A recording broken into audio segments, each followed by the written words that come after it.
things we need to do as a community is expand our emergency shelter space.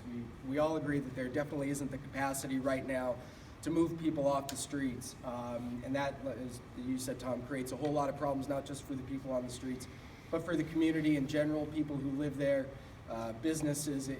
It's just an issue for everybody, really. But I think that it's important when we consider about how we're expanding emergency shelter, like resources that are going to be available, not just what we can bring to the table, but what entities like the state and possibly the federal government could kick in towards something like this. And that means that we're looking at shelter space that needs to be low barrier to entry, so that means it's accessible to anybody who's on the street, including people with partners, people with pets, families, individuals, people with possessions. It also means that we're talking about shelters that aren't going to do drug testing, that aren't going to say, you're not sober, you can't be here. Those are some of the requirements that are going to come with some of the major funding that comes from the state. And so as we look to design something here, look to design something elsewhere, we just need to keep some of those ideas in the back of our mind.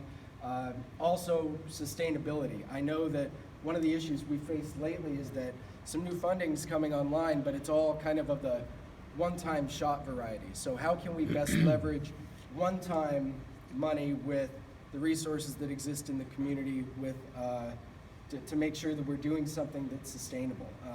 Part of that's going to be pressuring elected officials at the higher level to keep sustaining what we're doing locally, but it also means that locally we're going to have to make the commitment not only as individual organizations, as nonprofits, as CBOs, but that we as a community are going to make an ongoing, sustainable commitment to funding efforts like this ongoing, because it's easier to get something up and running off the ground. It's much harder to provide the ongoing support. I mean, the shelter will tell you that it's really difficult just to keep that operation going right now, and with ongoing increased costs, not only insurance, but with the minimum wage rising, it's going to be difficult to make sure that we've got enough sustainable funding to make sure we can do it. Now, those are all challenges that we need to find a way to overcome.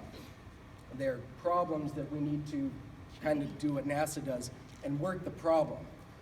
And as we do that, I think we can find solutions. But I just wanted to, from the Continuum of Care chair perspective, sort of put that out there so we understand some of the strings that are attached to some of the big funding chunks that we could use for expanding shelter space in our community, which is absolutely a priority, along with developing more permanent housing and focusing on prevention so people don't end up in a shelter in the first place.